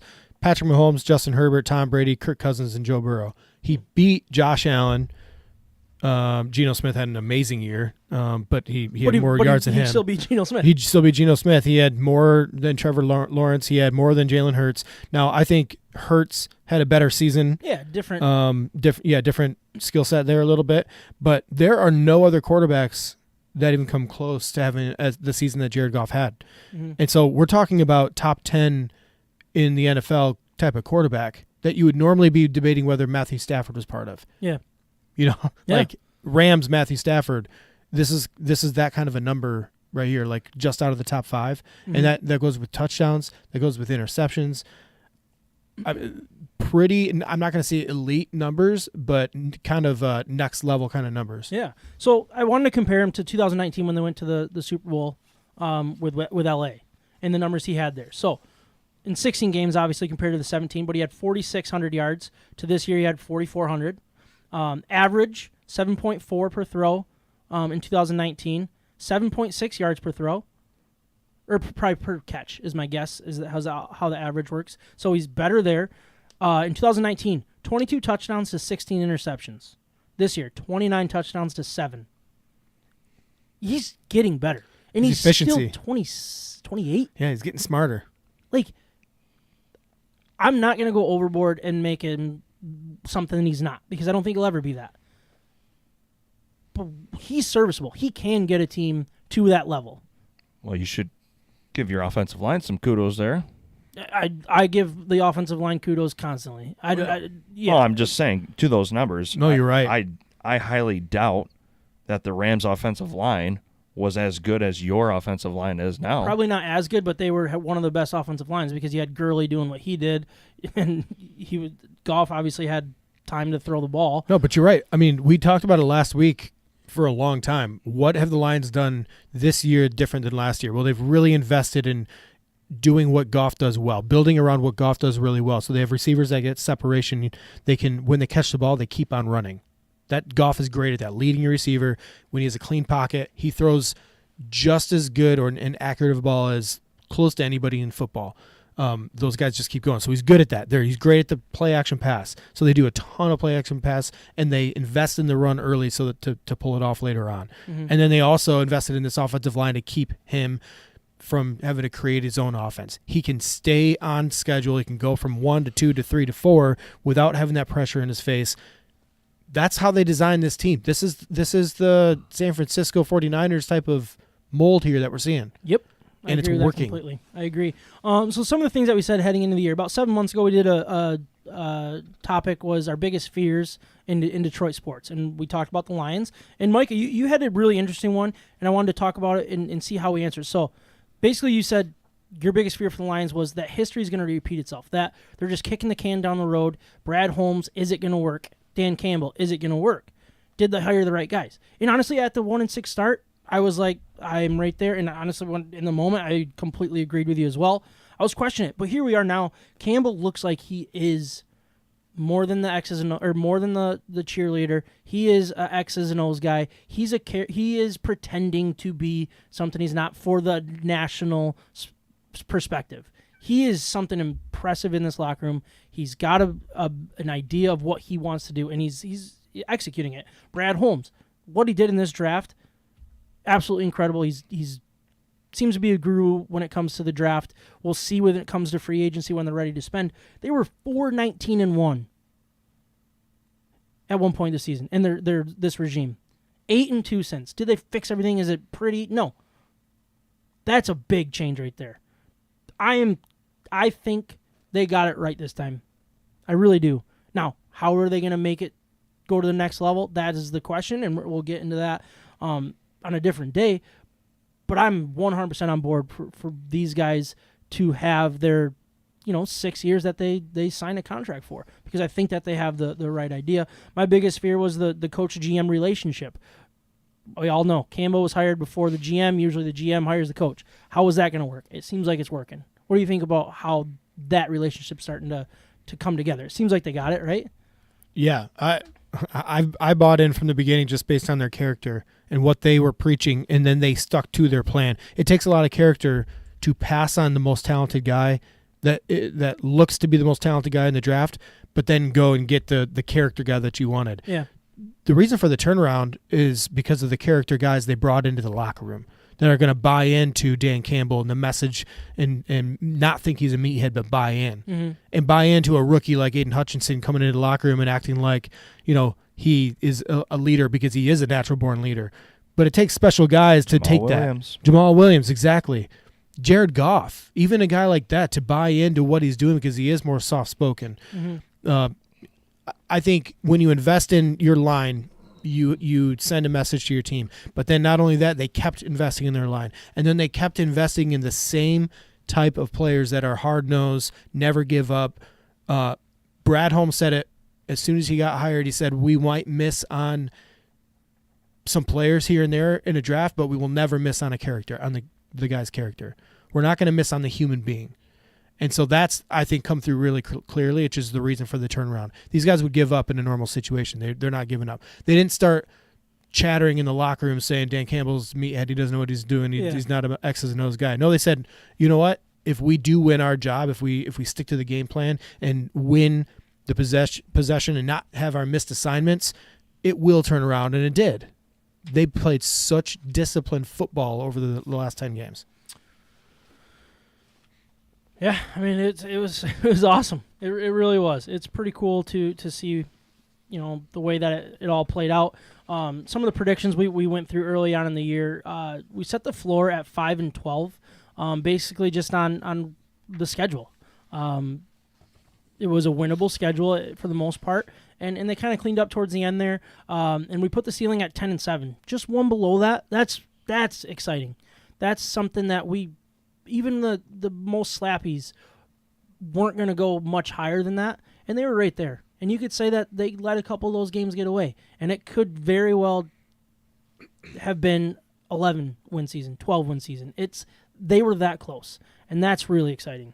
I predicted them to go. I said 8 or 9 wins. I ended up going with 8. I was wrong. They went above that. And then we played our little schedule game, and we ended up having them at 11-6 with the coin flips and stuff like that. So that was all fun. You put the ceiling at 10-7 and then had them at 11-6. I love it. Yeah. And then Jarrett did comment during that episode. He said the Lions will go 6-11, start 1-5. Mark my words. That was what he said. So he was wrong at 6-11. Just wanted to point that out. He's right about the 1-5. He was right about that. Yeah. Little bit real quick rookie recap. Aiden Hutchinson was the second overall pick. Played 84% of the snaps, had 9.5 sacks. The over-under heading into the year was over-under 7. And then also he had the 3 interceptions and 2 fumble recoveries. He absolutely cleaned up. He did a great job. There was questions in there if it was the right pick. He had the, I think, 2-sack game. I think it was game 2. 3-sack game, game 2. Yeah. So that has a big bulk of it. But he was getting double-teamed early on. He was, especially with the injuries and stuff that they went through early on, that there was nobody else getting to the quarterback, nobody else that they had to worry about. They were able to double-team a rookie. And obviously that's going to be tough on anybody. But he kept working. I think he worked through an injury as well. I think that has something to do with it. And to end up with 9.5 sacks, I'm glad that he got rewarded with a I don't want to say gaudy number, but a very respectable number with 9.5 sacks for a rookie year. I think he deserved it based on his work. And I don't know, he just kept going. And I love that side of it. Definitely out of all of the pass rushers that were taken early, he was the most productive out of all of them. Now, is he going to have the best career? Not necessarily.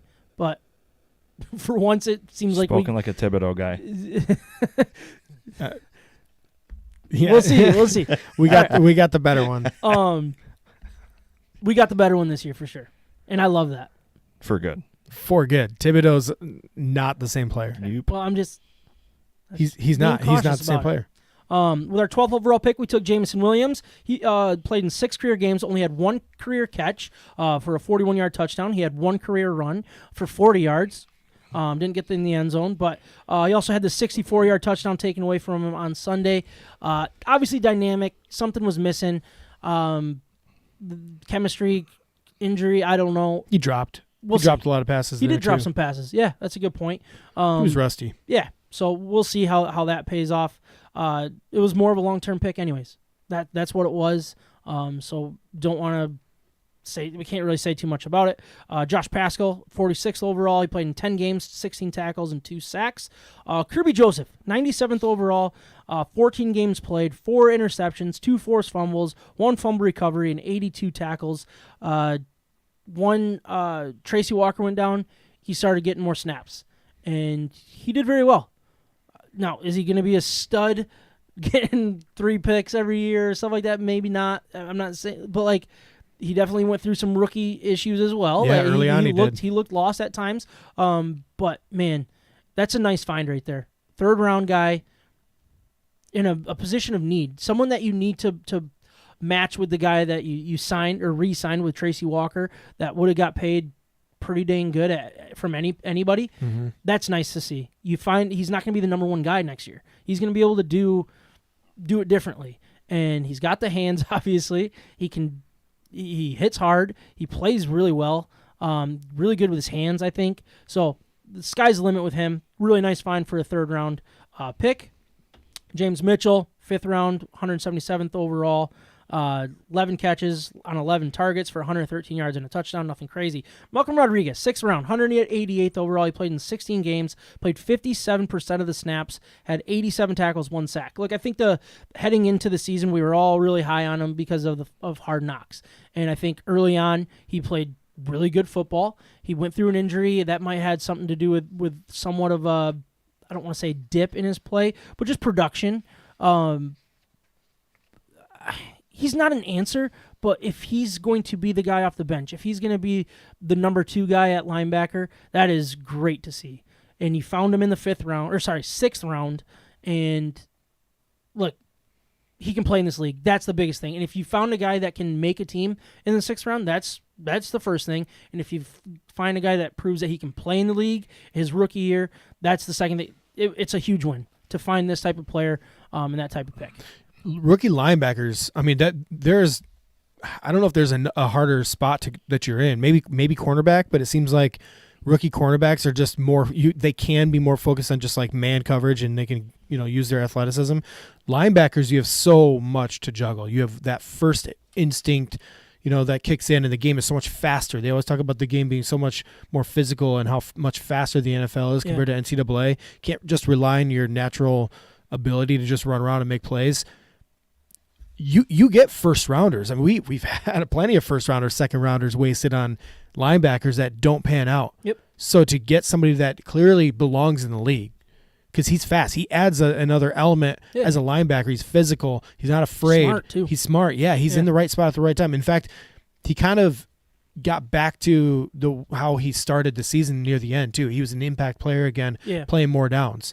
To me, man, what a 6th round find right there, because he's a gem.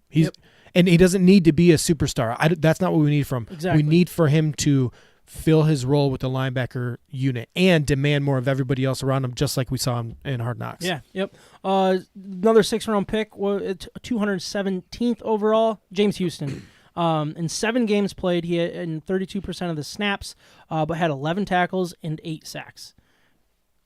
A lot like Malcolm Rodriguez, in my opinion, where is he going to have this every year? Is he going to be a every down guy? Is he going to have a really long, great career? I think it would be silly to say that, because he was a 6th round pick for a reason, and we'll see how he develops and stuff. But like, to find that guy in that moment, the only thing that this does for me is it says, all right, we don't have to go get a depth guy in free agency. Mm-hmm. We might be able to let an Aquara go. We might be able to let Charles Harris go if the buyout is right. Save money, spend it elsewhere. That's what I think James Houston brings is, obviously production with 8 sacks, but he just took somebody else's job, basically.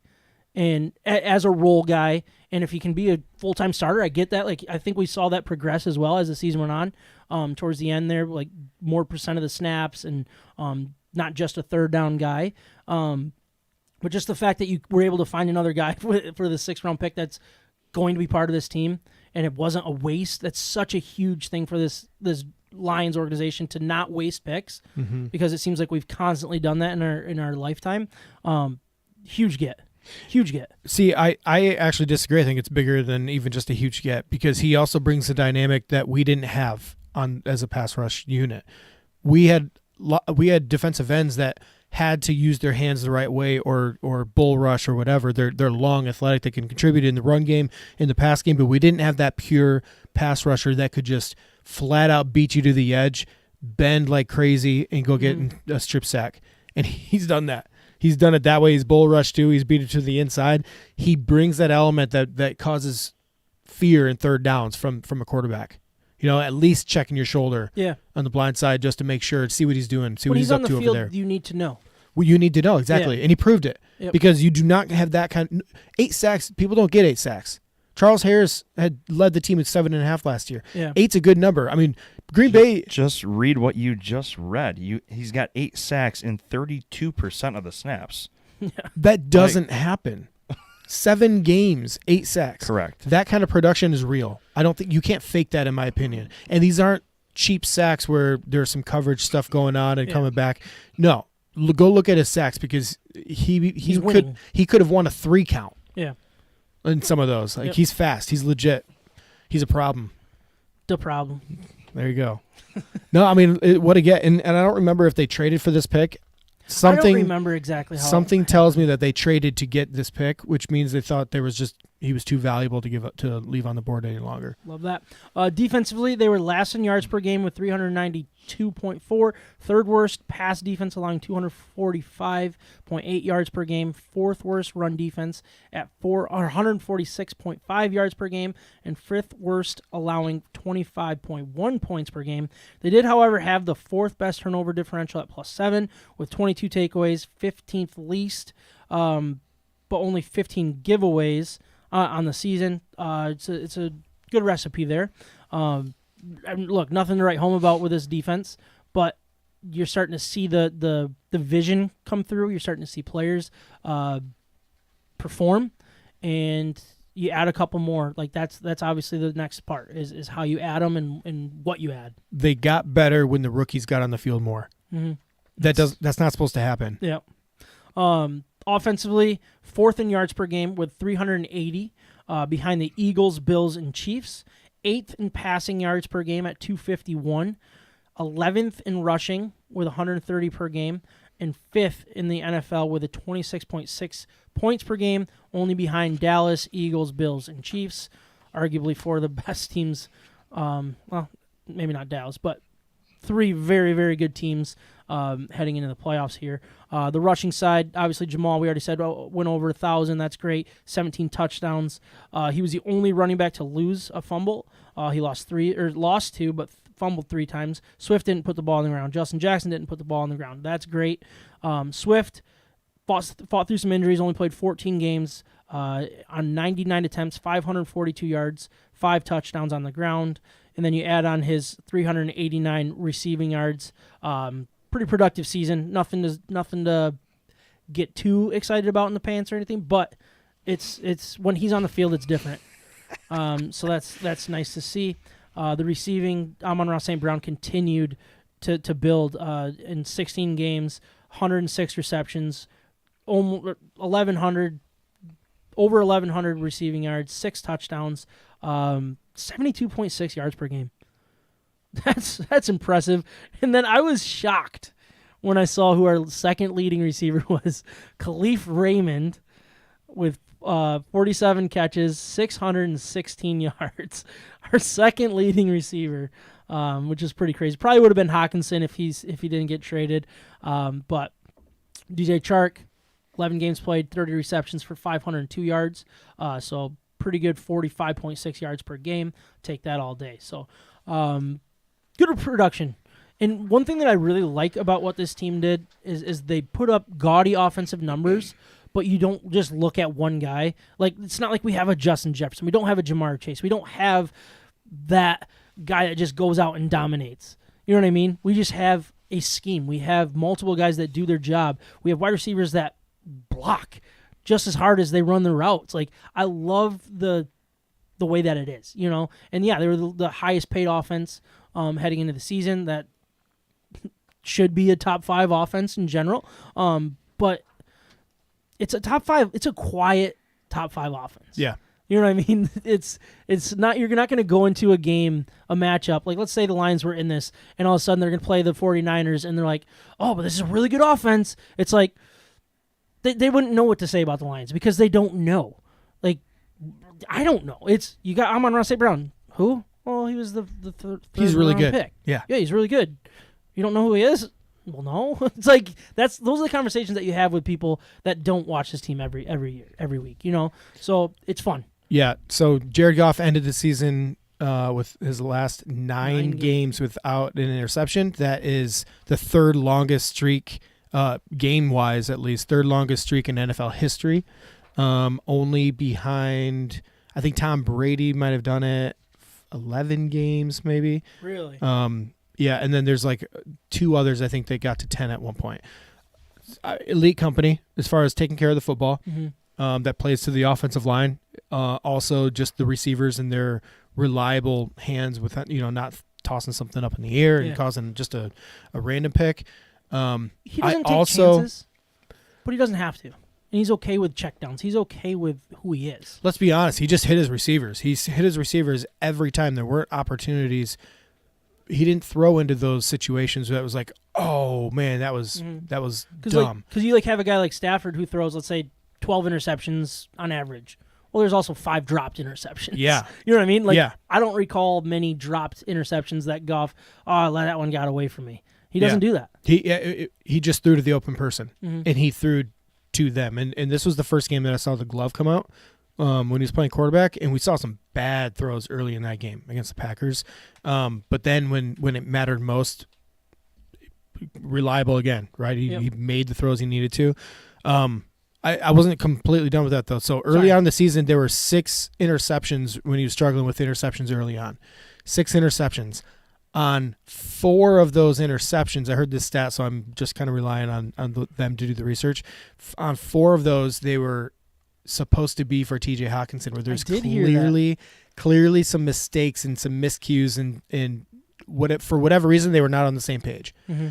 And so I wondered what your take was on that. And then as soon as Hawkinson got to the Vikings, then Kirk Cousins started having interception issues. And I don't know those numbers, but all I know is that there seemed to be something where Hawkinson was not in the right place, where they expected him to go out and he went in, or he expected him to run a go route and he stopped and turned around and hooked. And for whatever reason, it was specifically to him and everybody else ever since then to the tight ends. 0 of those of the rest of his. Well, I guess he threw 1 more pick the whole year, and it wasn't towards a tight end. Interesting. Yeah. Yeah. Just something to think about. Like maybe the Lions said, you know what, I can't understand. I don't know, but maybe there's some behind the scenes stuff that they just wanted to get Hawkinson out of there and say, no, we're going to do it according to plan every time and stop trying to outsmart the system. Yeah. So some free agents that I think we got to talk about here. Chark is making $10 million a year. He's going to be a free agent. Jamal Williams, $3 million. I think his incentives got him up to $6 million, so good for him. Anzalone, 2.25. Evan Brown, 2.02. Elliott, 1.1. Some others that I think we'll end up talking about later on. It sounds like we're going to have about 30 to 35 million to spend based on where the contracts that we're at. Obviously, you can find cap space out of midair and stuff. So you combine the building that we've done, young talent. You're going to have them for cheap for a long time. You have money to spend. What do we want to spend our money on? What are your first thoughts, I guess, that you'd want to spend the money on? We don't need to get nerdy and talk about names or anything. Obviously, Roquan Smith is one that I've been talking about all year. He just signed a massive deal with the Ravens, so cross him off my list. But what positions do you think are the most important, I guess, that you would consider the absolute needs to find a starter through free agency? I think offensive line. Yeah? Yep. I think we need to continue to invest in this offensive line. You see Evan Brown. How important has Evan Brown been to be He's that guy to huge. come in and fill the need at center last year and play at an all-pro level at center, and then just be a reliable guard when Vitae went down? Yep. We are not going to always get the health that we got this year. true. Frank Ragnow played through Yeah. with crazy injury the whole year pretty much, and he was a Pro Bowler. He was great. But they're not always going to be able to play through it. And Penei Sewell, if he goes down, if Jonah Jackson goes down, Taylor Decker, and then we have to switch. This was his first healthy year in a long time. I know. We can't count on that. I am a firm believer in investing in your strengths. And you would do it through free agency with the offensive line? I would absolutely do it through free agency. Yeah. I think Evan Brown would be key to get back because he's a Dan Campbell guy. Yep. So let's pay some extra money even to keep some of these key people. Yeah. That's how you build something where you might give him a little bit more or at market value to make sure he doesn't even go there. You keep them happy. I would also really, really want to invest in maybe the interior defensive line for the key guys that contributed. Lane McNeil. Lane McNeil, but help him out. Yep. So the Kaminsky. Isaiah Bugs was huge when they got him and they started playing him more. So guys like that, the unsung guys, I think we can get some studs in the draft. Yeah. But fill the needs right now in free agency so we don't have to draft one way or another. When we drafted Okudah to replace Darius Slay, we had a debate whether that was a good idea at the time, and we all agreed that this is not going to be a 1-for-1 trade. You're going to get a downgraded version of your cornerback that you had when it's a gamble with bringing in a guy like Okudah. You have a sure thing against a gamble. Mm-hmm. So let's not play the game here. Keep your offensive line things. a sure thing as much as possible. That was our strength this year. And then what about just a position that you would just want to slightly upgrade? I think it would, for me, it'd be linebacker and an interior defensive line. Yeah. Yeah, because I think we got some studs on the outside. We can definitely improve there, too. Health will come a long way with that, with Okwara's getting back healthy if both of them are around. Yeah, but then James Houston a whole year, and, Charles Harris, too. He'll be back, Yeah. I believe. I don't think he's... For me, it is linebacker. Anzalone responded well. He had a rough start to the year, and he, I think, ended up being a very serviceable linebacker. I think we could bring him back for a similar number. I don't think he's going to go out and get absolutely paid by any means. It's a pretty deep linebacking free agency from what I've heard. I haven't gone through the names yet, but bring him back on a short deal, or not a short deal, but a cheap and short deal, but also getting somebody that can be more of the playmaker and not necessarily. And maybe this is my own fault that I look at him and I don't think he's a playmaker, even though he is. Like he was this year. He made some really big plays. He was good. But I want someone that the NFL already knows is a playmaker. You know what I mean? Like he got paid $2.25 million because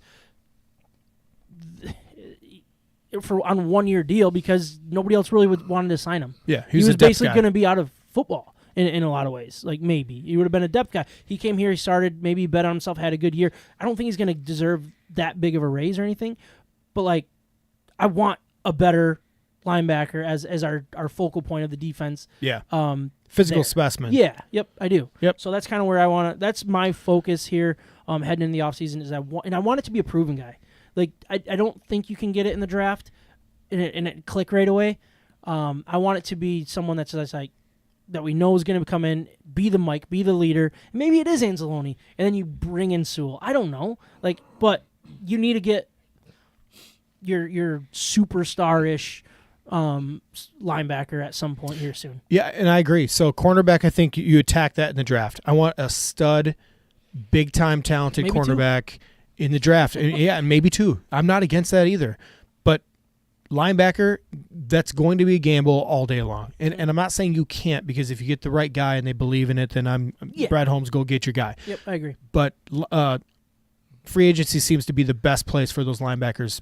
Put it on tape, that's not going to lie. Yep, I agree. So the draft, Tape don't lie. From the Rams, you got the 6th overall pick. Ooh, Jamal. Micah's pointing to Jamal Williams. It's. I don't think it's a question of just the running back position. I think it's you bring him back. Look, yes, nearly almost at all costs. I'm 100% on board with you.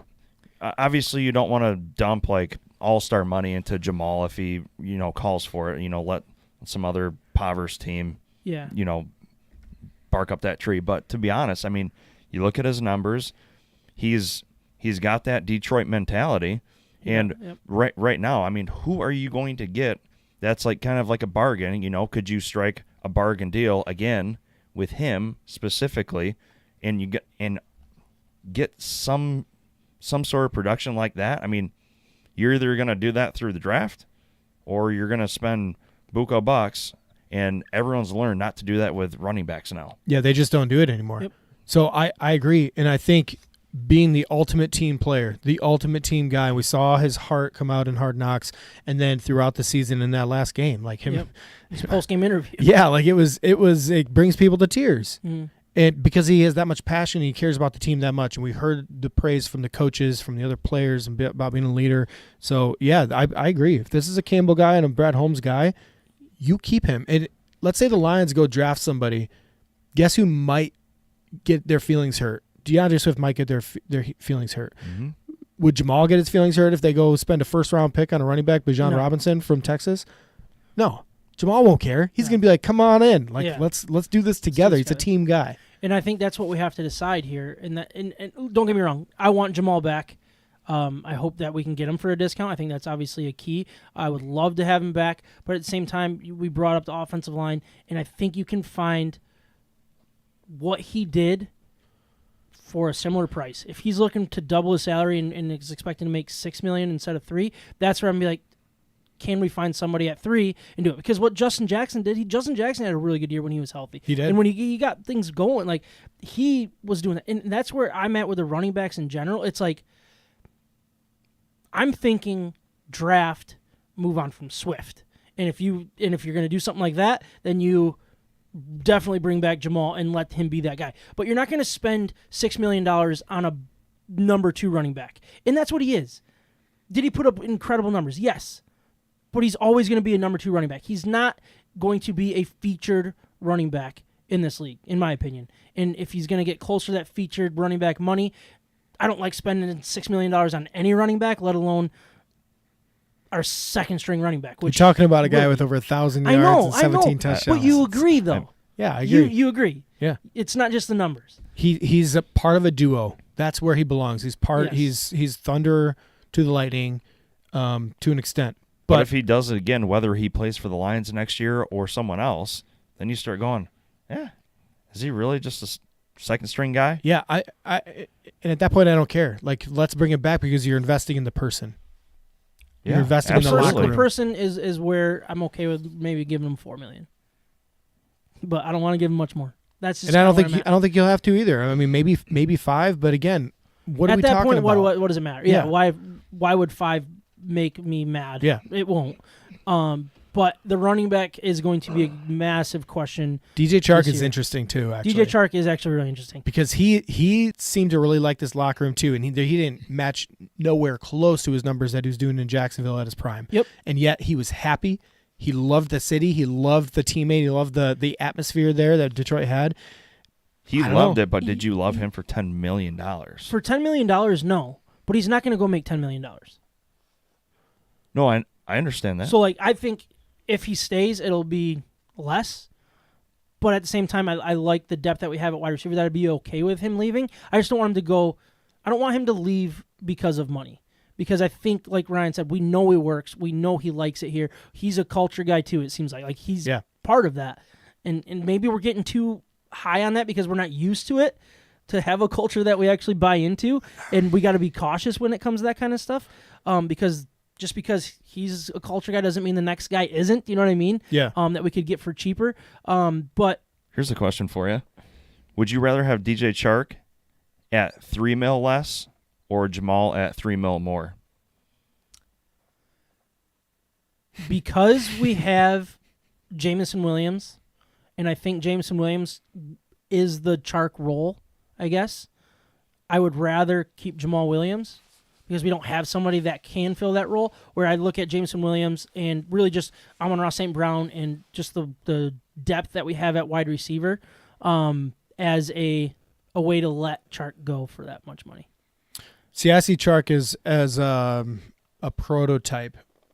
He's a type of receiver that fills a role, and you have to cover him legitimately over the top with the safeties. That frees up a lot of stuff underneath that Amon-Ra St. Brown was why he had success. Yep. So I think that But Amon-Ra St. what are you Brown going to was replace him Amon-Ra with? St. Brown was getting this type of success when we didn't have that at the end of last year, last 5 games last year. So I get what you're saying, but at the same time, When it's Josh not- Reynolds filled that role too. Josh Reynolds, yeah, that's true. You're Yeah. right. Yep. So but you're not wrong, but I just think that I think Chark is part of a depth move here.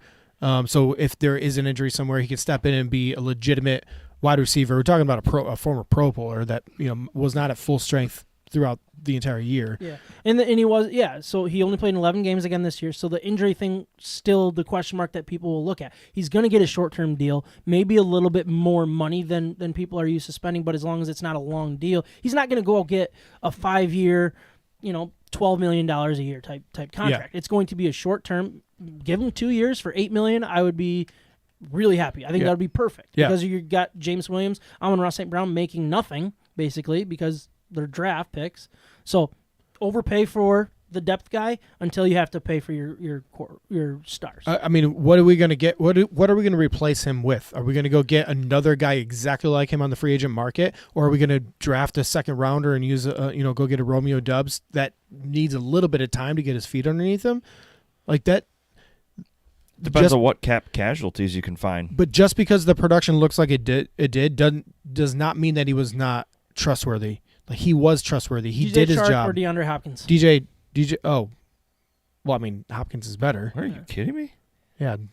Well, we'd have to trade for Hopkins. Yeah, and Hopkins is going to come with a major price tag. That's not a Yeah, but which Yeah, one he's would you got a rather lot have? of money left. I would Chark? take DJ Chark. For 8 to 10? Yeah. Or really? Yeah. Alright. Yeah, 100%. I don't disagree. I'd rather disagree. rely on Amon-Ra St. Brown and Jameson Williams and go spend money on our offensive line, defensive line, and linebackers. Yes. I agree. I just thought I don't think guys like I think wide receiver can be overrated in some ways. The dominant ones are worth investing in, but it no. comes with a price. But it the comes answer is with a no. money price and it comes with a culture price. Yeah, what did that do for the Cardinals? Nothing. Yeah. They had a Hail Mary one time. Hopkins has 2 years, $34 million left. I don't hate that contract, to be honest with you. 2 years, 34? That's not bad. What was that, 17 million 17. for 2 years? It's not like you're killing yourself. You're still dealing with rookie deals with Amon-Ra St. Brown and Jameson Williams. I don't want him. What do you He's have turned down organizations before. What do you have to trade? What do you have to trade to get him? Yeah, what is he going to demand from Jared Goff? Yeah, He's also looking for an extension. that was fun. Speaking of extension, how about those Lions? All right. To be honest with you guys, all right, let's move on here. Yeah, we could do this all day. What are we at? Oh, we're right about time. If it's craft beer, Do you want me to keep Michigan talking through this or no? sports, We've done it all may not day. be the authority, but we love both like a fat kid loves cake. This is State of My Sports. You know, we were going to talk about the NFL and the playoff picture and all that stuff and what we're going to be seeing. I think let's skip that. Let's just skip the NFL talk if you guys are good with it and just get into our picks. You guys Yeah. good with that? All right. Let's do it. I'm going to do another bumper then, if that's all right. You want to talk through it? Or no? Beat me to it. From the Red Wings to Michigan State. Looks like there's a pretty good We're deal up there in the talking comments about it. section. See that? Too good to pass This up. is State of The My fact that Sports. she did it in the chat. Why did I say she? I have no idea. The fact that they reached out in the chat was really professional. Yeah, I like that. I believe it's real. Well, I like how much information there is there. Yeah. Should I give her my PayPal account Yeah, and yeah. password too? Why do I I keep saying wouldn't- her? I wouldn't do password, Just but I would do assuming. social security It. number just to make sure she has enough information. All right. Give it I'll your reach out digits. to it. Doge hype. Wait, what's going on with Dogecoin? It's Dogecoin? All right, go to. All right, man. All right, we're gonna get into our picks They've got his of attention. Yeah. the week. Last week, Micah 4-3, 72-61 overall. Ryan 5-2 to take the lead. Ooh, I didn't know that. Right there with John at 5-2 to be tied for the lead. Oh shoot. 73-60. One game Oh. over Micah. I am 69-64 after a 5-2 week. Kyle is 6-1 week, 67-65 overall. He's over 500 Is people. Kyle cheating? So that's really nice. Is he making his picks after the game's finish? No, he texted them to me before. I already got him on here. See that? John didn't give me his picks though. Son of a gun. All right, Saturday 4:30 Seahawks, where the Lions should be, at the 49ers. It's 49ers minus 10. Kyle's taking the Seahawks. Ryan, you're up. 49ers. Micah. Niners. I'm taking the 49ers as well. Hate those Seahawks. Yeah, I'm done with them. I'm so angry about it. Pete Carroll drives me nuts. Saturday, 8:15, Chargers at the Jags. Jags plus 1.5. Kyle's picking the Chargers. Ryan, what are you doing? Man, this is like the Cinderella. You know what? I think the Chargers, as good as they are, they always find a way. It seems like they always find a way to mess it up somehow. So they're going to mess it up again. I'm going Jags. I have to use the restroom so bad. You guys want to finish the picks? I'll be right back. Let's do it. Sorry. Can't finish the picks without so you. much water right now. Well, you're at 2 halfway p.m. there. No, he's halfway there. So much water. You're so far behind.